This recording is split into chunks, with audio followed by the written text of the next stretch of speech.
I'll just pass. Thank you so much. Hi, everyone. I was thinking that there are a lot of concurrent sessions, so I actually prepared like 4 copies of a tweet that I'm just passing around, and I realized that there's a room full of you, so apologies for that weird kind of little thing that you're receiving, but there's a reason for it, and you know, I'm going to read it here for others as well. On ethics of resistance, and I focus on dead spots of resistance, and I'm very happy that Dr. Pape ended his amazing talk on the purism and leftism, because I kind of want to focus on that a little bit. So what I'm going to say as the title is a bit wordy and verbose, but I'm going to go step by step in 10 minutes and try to make clear one of the problems that we have when dealing with Iran in the leftist or especially pro-Palestine circles, as we are, you know, entering the 3rd year of the genocide in Gaza. And I've framed it as the re-emergence of the problem of universalism in leftism and pro-Palestinian movements. Now, bear with me, I'll try to take it, you know, one step at a time. So the example I want to use is the Free Iran and Free Palestine. I don't know how many of you have seen this here and there when there's like Free Palestine and all of a sudden you saw there's people are saying Free Iran, and then you're kind of like, okay, something is off there, and how are you doing? So good to see you here. I have my amazing mentor here, I hadn't noticed. Then we have, that's one of the ones that like Free Iran and Free Palestine, or it started to say no war on Iran and Free Iran. So they can be the same, hence the title of the tweet that's going on. So some anti-imperialists said, oh, we're relying on our anti-imperialist Iranians to say no war on Iran and Free Iran. You can do this, you can have both.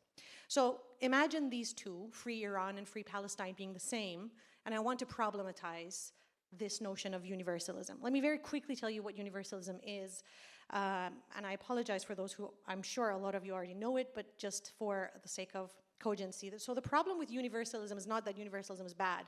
It's amazing to think human rights is for everybody, equality is for everybody. It's a very amazing ideal to have. But that's only what we think universalism means, right? There's an implicit norm in universalism, and that is like, when we say human, when we say voter, even when we say someone is beautiful, when we say someone is rational, the mental image is usually frequently a white man. That's the problem with universalism, which implicit in it has a very particular category of human. So if it were everybody, that would have been great. Even justice for whoever is a burden for the whites, like justice would be justice for whoever is a burden for the whites. An example I'm going to give is on the South African case where South Africa took Israel to the ICC, and the prosecutor, one of the prosecutors, Karim Khan, revealed that an unnamed official had warned him that the ICC was built for Africa and for the thugs like Putin. Right? So it's a very particular notion of international criminal court, but it wasn't really meant for the white guys. It was meant for Africans, right? So stick a pin in this one for a second.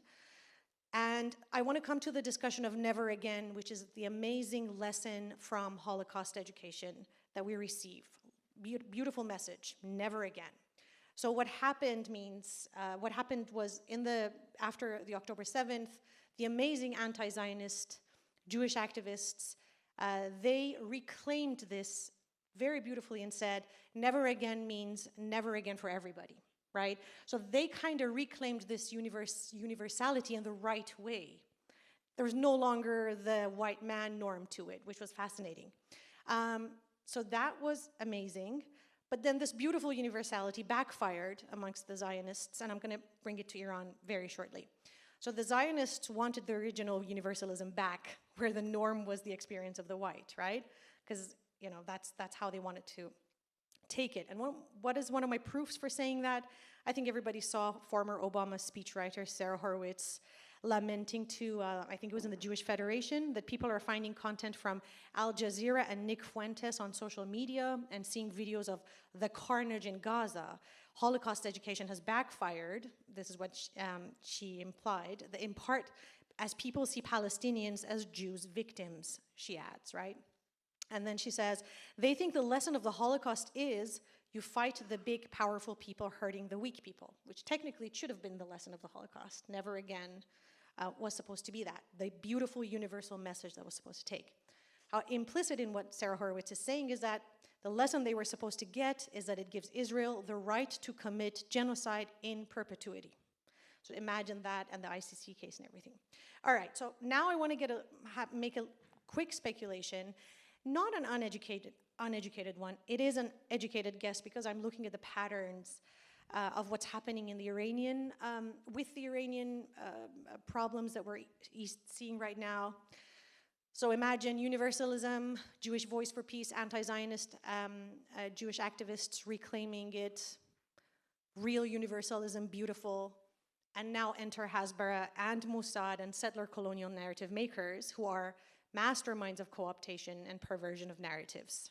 So then what happens is riots in Iran, the violent part engineered by Mossad, the non-violent part ignited by the long-term sanctions. Now, they know internet goes down. They know that the government will be cracking down protesters. And then, so they were preparing for this for a long time. So they were like, let's up the numbers. Keep in mind, one is too many. Even one dead is too many. But let's get it close to the numbers of Gaza. Let's say that the state is committing genocide. Then you see people on the left who used to say free Palestine now say free Iran. Right? So there's a very particular dynamic behind this free Iran equals free Palestine. Digital blackout, massacre. Let's just say all of these things, and especially nowadays as Iran is also under a massacre. So I also still need to reiterate that 3,000 people in 2 days, it's unprecedented, the number of the scale of violence. We have not had that since the Mughal invasion, so it's huge in and of itself, but they try to up the numbers, and that's what's Trump using, and that's what others are using. So this naive acceptance of it, unfortunately, by pro-Palestinian activists of saying, okay, free Palestine and free Iran are the same, I personally think it was because they couldn't identify the false universalism there, right? So again, reclaiming it kind of backfired, and then we're back to fake universalism, which ended up manufacturing consent for war. So this is how I want us to see the free Iran and free Palestine equation, and I want people to be careful about whether or not they're using the fake universalism again, to the detriment of all the hard work that anti-Zionist, especially anti-Zionist Jewish activists did. So my suggestion, and I'm going to end on here, on this note, is if someone says free Iran, always prepositions help, questions help. Free Iran from who? In order for what to happen? And then free Palestine for who? And from who? And in order to what to happen? So then you can see that, you know, free Iran from, when you say free Palestine from, you mean the colonizers. In order for what to happen? In order for the indigenous governance to be there, regardless of the fact that they're tyrannical or despotic. That's not the point. These are two different points that we're talking about, right? We have indigenous despots and we have colonizers, and these are two different things that we need to deal with. Now, indigenous despotic rulers, what happens when you really ask this question? They become my problem, the Iranian problem. I have to fix it, right? As opposed to when you say free Palestine, it's the colonizers that need to leave so that Palestinians can deal with all of the problems that comes with power and corruption and oppression and etc. So conflating the two, what happens is exactly what's happening with a lot of Iranian opposition and diaspora, is that you assume that indigenous ruler is the occupier, okay? And then you then create grounds for justifying foreign invasion. So here you can see how the infiltration or naive acceptance by pro-Palestinians about the fact that free Iran and free Palestine are the same can actually manufacture consent for war. That's my beef with the re-emergence of the problem of universalism in leftism and pro-Palestinian movements. Thank you.